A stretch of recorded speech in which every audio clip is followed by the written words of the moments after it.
우리 다 같이 사도신경으로 신앙 고백하심으로 2월 13일 새벽 예배를 하나님께 드리겠습니다. 나는 전능하신 아버지 하나님 천지의 창조주를 믿습니다. 나는 그의 유일하신 아들 우리 주 예수 그리스도를 믿습니다.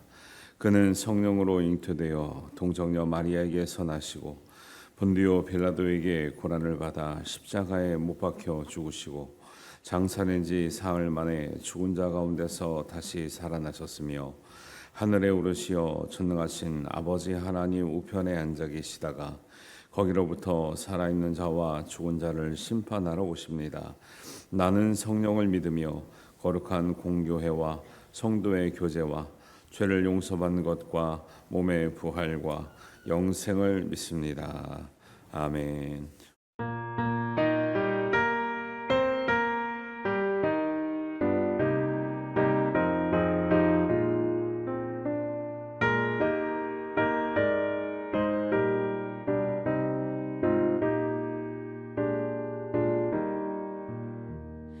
세상이 캄캄하여서 참 빛이 없었다니 그 빛나는 영광 나타나 온 세상 빛이었네. 영광의 주 영광의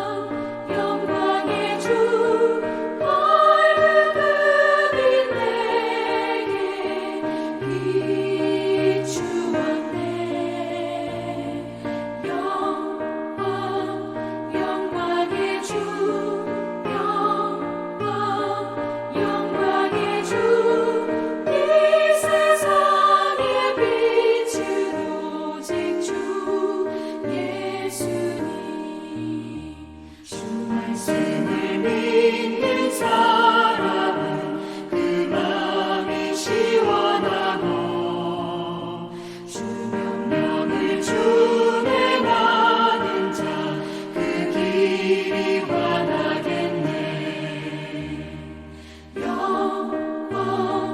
영광의 주 영광의 주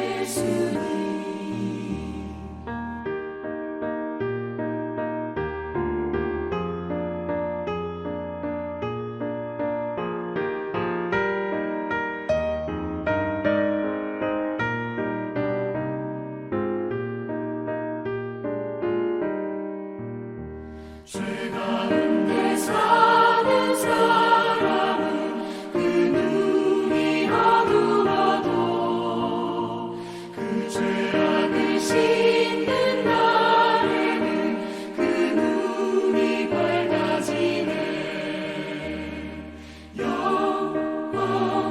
영광의 주 영광의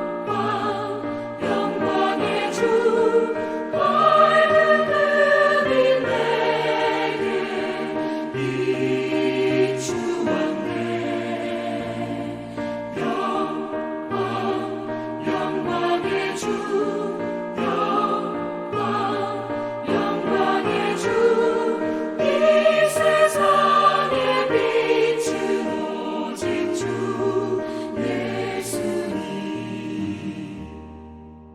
하나님 말씀은 요한복음 12장 12절에서 19절입니다. 한 목소리로 봉독합니다. 그 이튿날에는 명절에 온 큰 무리가 예수께서 예루살렘으로 오신다는 것을 듣고 종려나무 가지를 가지고 맞으러 나아가 외치되 호산나 찬송하리로다 주의 이름으로 오시느니 곧 이스라엘의 왕이시여 하더라. 예수는 한 어린 나귀를 보고 타시니 이는 기록된 바 시온 딸아 두려워하지 말라 보라 너의 왕이 나귀 새끼를 타고 오신다 함과 같더라. 예수께서 영광을 얻으신 후에야 이것이 예수께 대하여 기록된 것임과 사람들이 예수께 이같이 한 것임이 생각났더라. 나사로를 무덤에서 불러내어 죽은 자 가운데서 살리실 때에 함께 있던 무리가 증언한지라. 이에 무리가 예수를 맞음은 이 표적 행하심을 들었음이로라. 바리새인들이 서로 말하되 볼지어다 너희 하는 일이 쓸데없다. 보라 온 세상이 그를 따르는도다 하니라. 아멘. 요한복음은 21장까지 있는데 그 11장까지가 그 우리 공생의 3년 중에 11장까지가 어떻게 보면 한 그 마지막 일주일을 뺀 그 나머지 기록이고 12장부터는 예수님의 마지막 일주일에 관한 기록이라고 이렇게 볼 수 있거든요. 이제 6월절에 예루살렘에 들어가시면서 예수님의 마지막에 일주일이 시작됩니다. 근데 3년의 공생애 중에 3년의 공생애를 21장에 기록했는데 그거의 반이 마지막 일주일에 지금 집중되고 있는 거죠. 이 복음서가. 그래서 성경을 보면 이제 이런 구조로만 봐도 성경이 예수님의 무슨 일에 지금 집중하고 어느 메시지를 전하려고 하는지를 우리가 이제 이 분량만 봐도 알 수 있는 거죠. 3년 동안에 있었던 일 중에 반의 기록이 지금 마지막 일주일의 사건에 집중되어 있다는 거 봤을 때 그 마지막 일주일은 어떤 사건입니까? 십자가를 지시는 사건이죠. 그래서 우리가 이런 건 보고도 이제 우리가 여러 가지 우리의 신앙의 어떤 사건 중에 예수님의 십자가의 사건이 이렇게 중요하고 또 이 복음서에 이제 제자들이 이 메시지를 전하려고 굉장히 지금 집중하고 있구나라는 것을 우리가 좀 생각하면서 보시면 좀 도움이 될 것 같습니다. 예수님의 일로 예수님을 미워하는 사람들이 많이 생겼어요. 그리고 반면에 예수님의 일로 은혜를 받고 믿고자 하는 사람들도 사실 많이 있었다는 것을 알 수 있는 거죠. 예수님은 6월절을 앞두고 예루살렘으로 올라가시는데 사실 이제 요한복음 11장 56절에 보면 예수님이 예루살렘으로 들어오기를 기다리는 사람들은 두 부류죠. 환영하는 사람도 있지만 사실은 11장 56절에 보면 사람들이 뭐라 그래요? 예수를 죽이려고 많이 찾을 때 사람들이 못 찾으니까 예수님이 매년 보면은 명절 때마다 절기 때마다 예루살렘을 꼭 오시는데 명절 때가 되면 오시지 않겠느냐? 그때 신고하라. 이게 무서운 말씀이죠. 명절 때 올 것을 알고 신고하고 잡으려고 한 사람이 기다리고 있는 거죠. 예수님이 이걸 아셨을까요? 모르셨을까요? 아셨죠. 아시는데 가시는 거예요. 여러분 믿음 생활하면 고난이 없을 거라고 생각하는 사람은 이제 초보 단계고 믿음 생활하면 고난이 있지만 그 뒤에 우리가 볼 수 있는 하나님 영광과 은혜가 더 크기 때문에 고난이 있는 줄 알고 사명이 있는 줄 알고 때로는 십자가가 무거운 줄 알지만 그 길을 가게 되는 줄 믿습니다. 그게 이제 성숙한 신앙으로 가는 거죠. 예수님은 다 아시고도 예루살렘에 향하여 가시는 이런 모습들을 보여주고 있고요. 예루살렘에는 예수님을 기다리는 사람들은 사실은 이 장면을 보면 예수님이 나귀 새끼를 타고 들어가시니까 사람들이 뭐랍니까? 오시는 왕으로 오시는 이여 호산나 찬송하리로다. 이스라엘의 왕이 오신다 막 그러잖아요.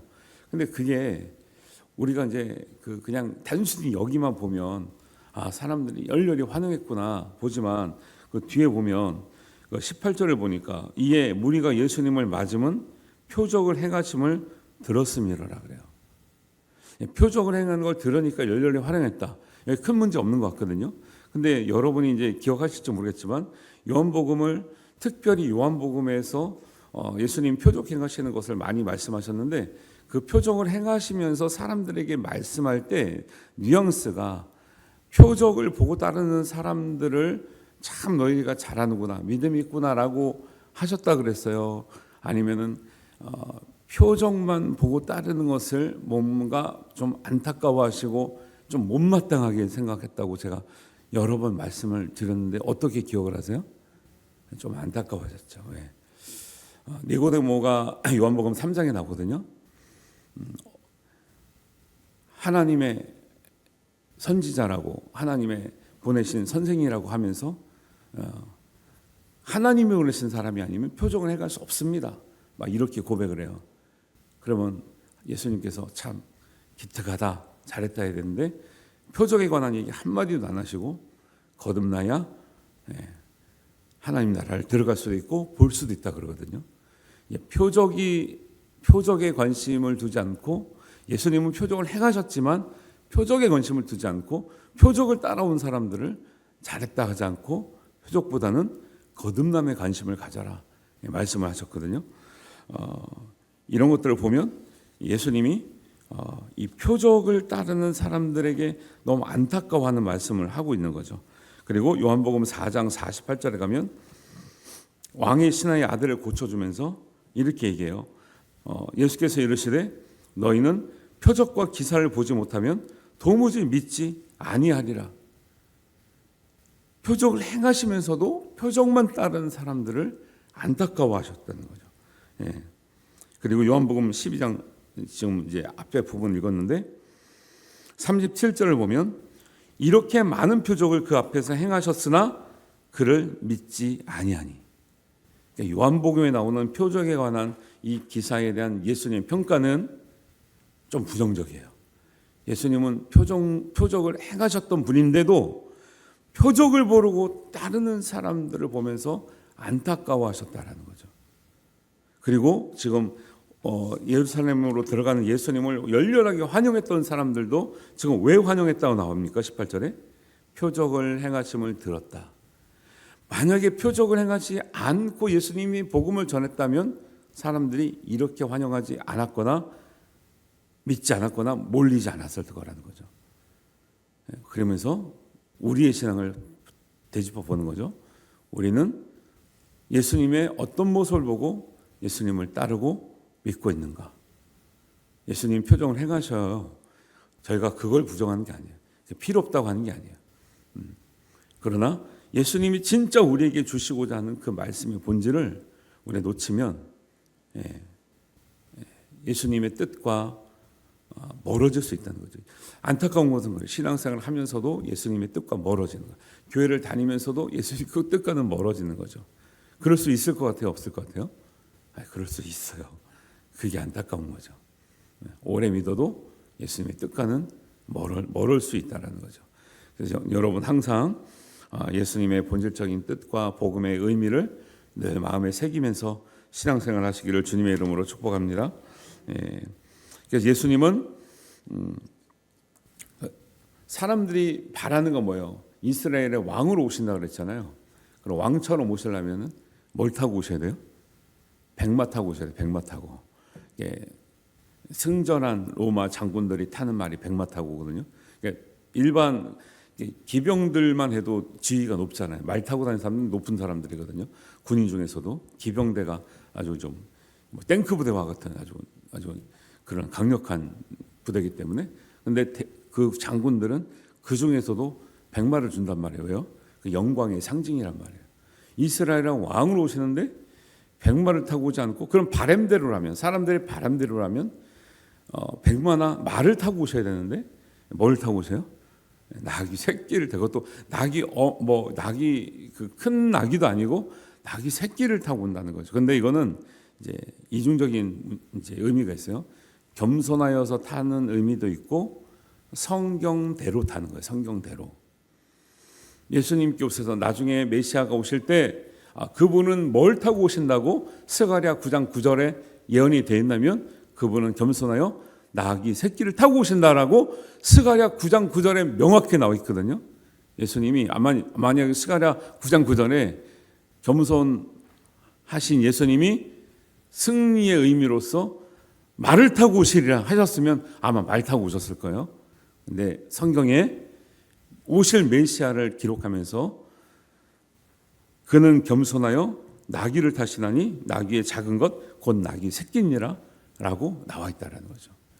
예수님은 철저하게 모든 삶이 말씀에 준해서 살아가셨어요.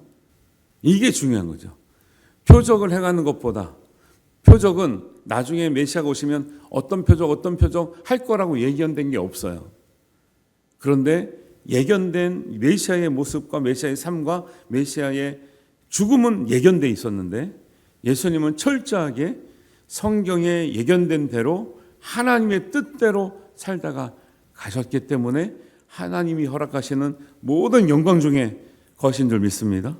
그러니까 그렇게 살다가 하나님 나라로 가셨기 때문에 하나님의 그의 이름을 모든 만물보다 높이 세워주시고 모든 만물보다 뛰어나게 하신다라는 거예요. 우리의 믿음도 인정받는 믿음, 하나님께서 기뻐하시는 믿음, 예비하신 상급을 받는 믿음이 되려면 말씀대로 살다가 가야 될 줄로 믿습니다. 쉽지 않죠. 그런데 우리에게 예비하신 상급은 그런 사람에게 주시는 상급이라는 거죠. 요한계시록의 7교회 계속 하잖아요.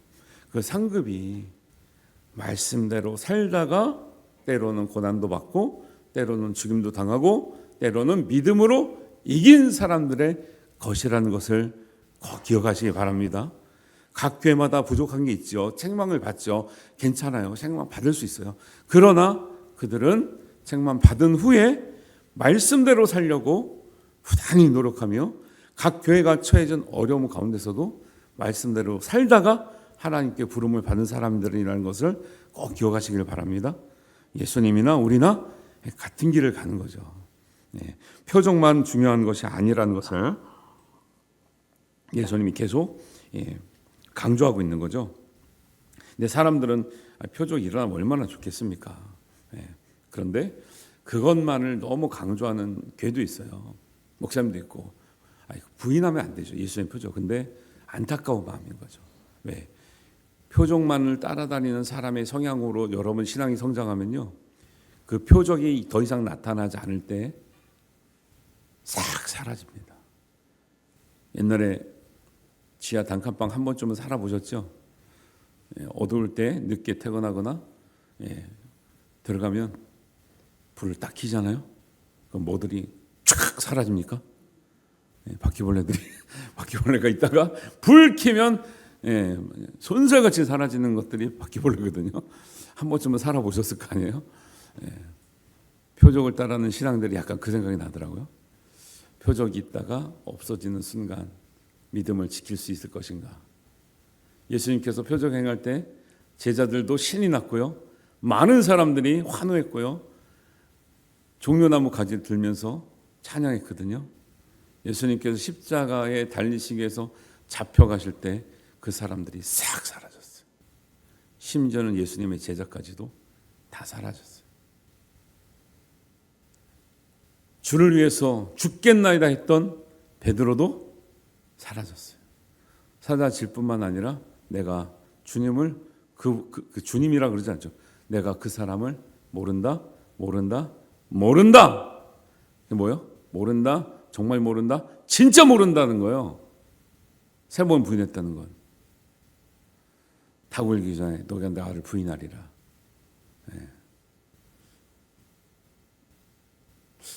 수제자가 그럴 수 있을까요?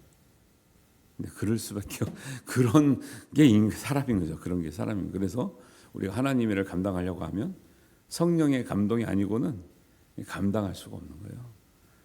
그래서 우리가 항상 말씀과 기도로 깨어 있어야 되는 것이 우리가 믿기 때문에 우리의 의지로 사는 것 같잖아요. 결코 그렇지 않습니다. 여러분이 느끼든 느끼지 못하든 하나님의 성령의 능력으로 살아가신 줄 믿으시기 바랍니다. 그 능력이 아니면요, 하루아침에 변합니다. 하루아침에 배신하고요, 하루아침에 도망갑니다.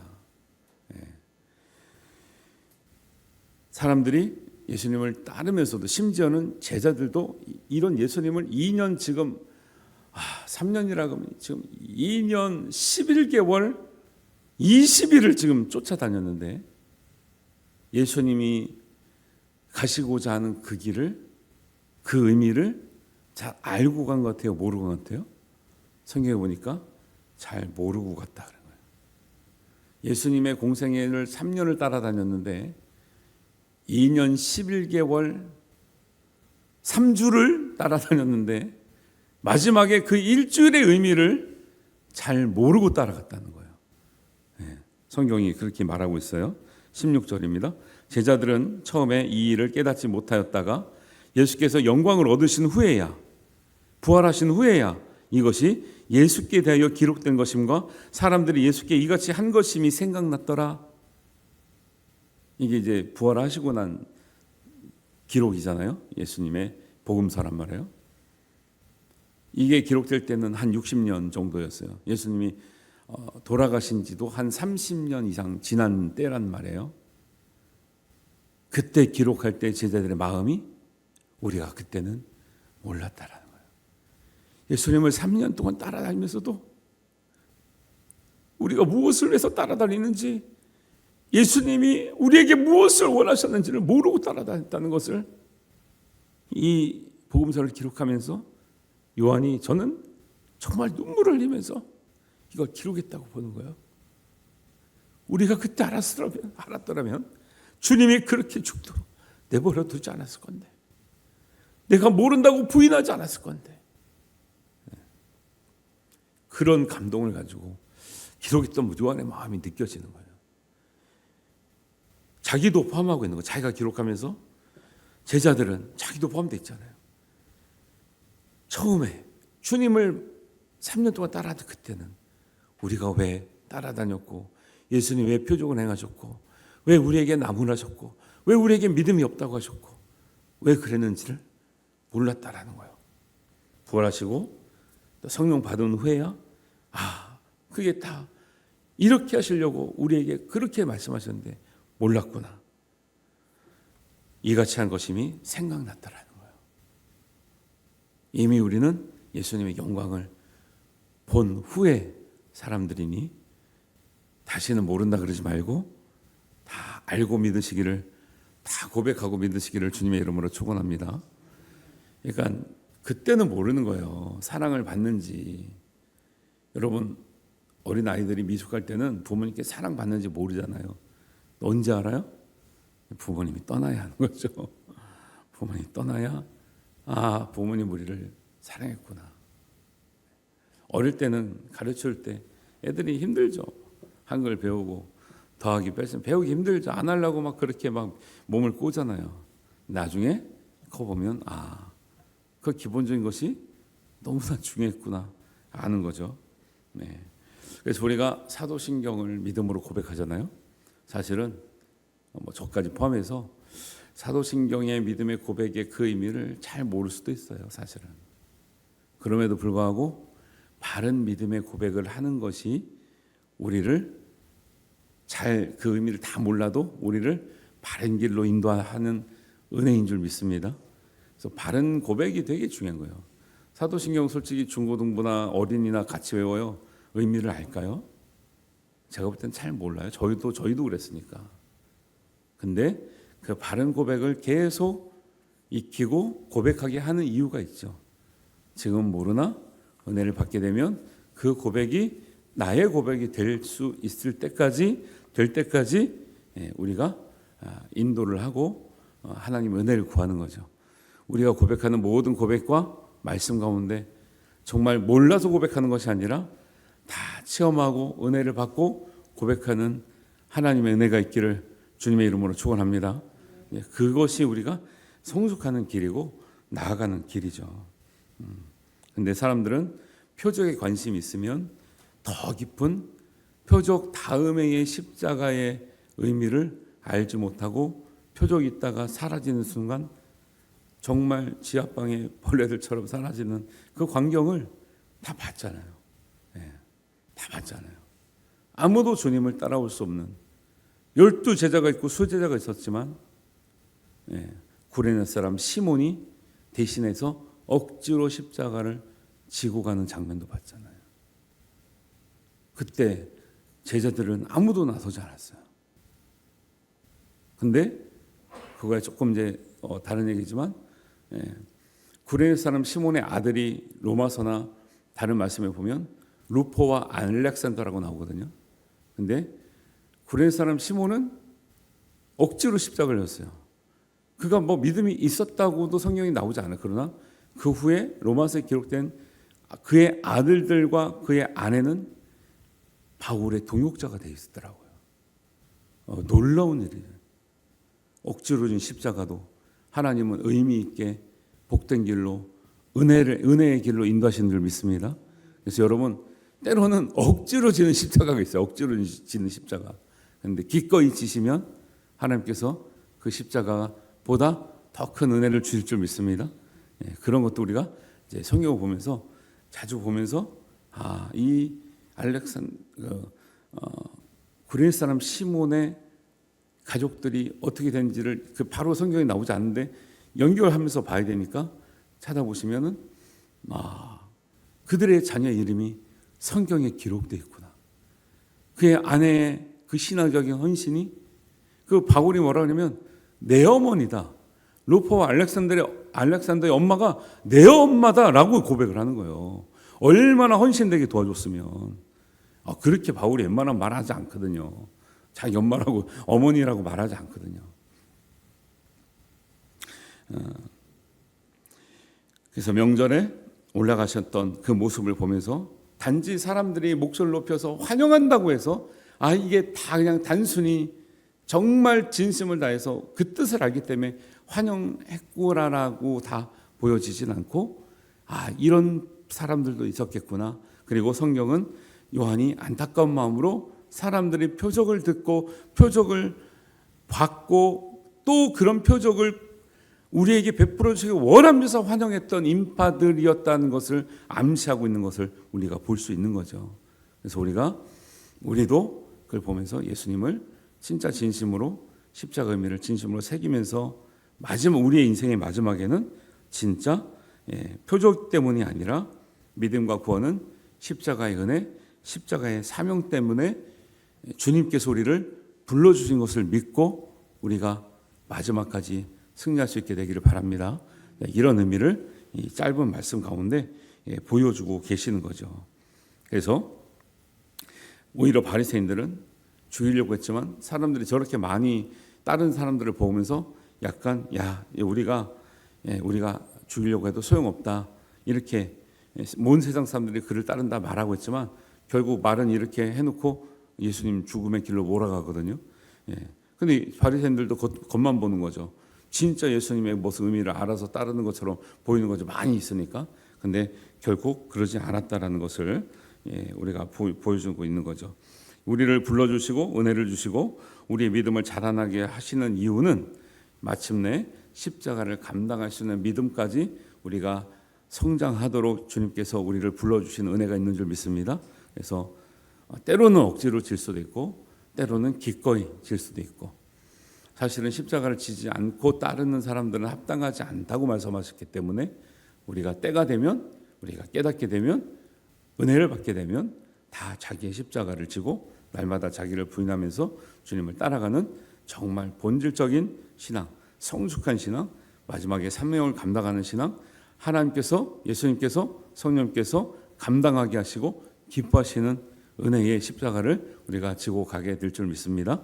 그리고 끝까지 그 십자가로 승리하셔서 하나님께 예비하신 모든 은혜와 상급이 저와 여러분의 것이 되시기를 주님의 이름으로 축원합니다.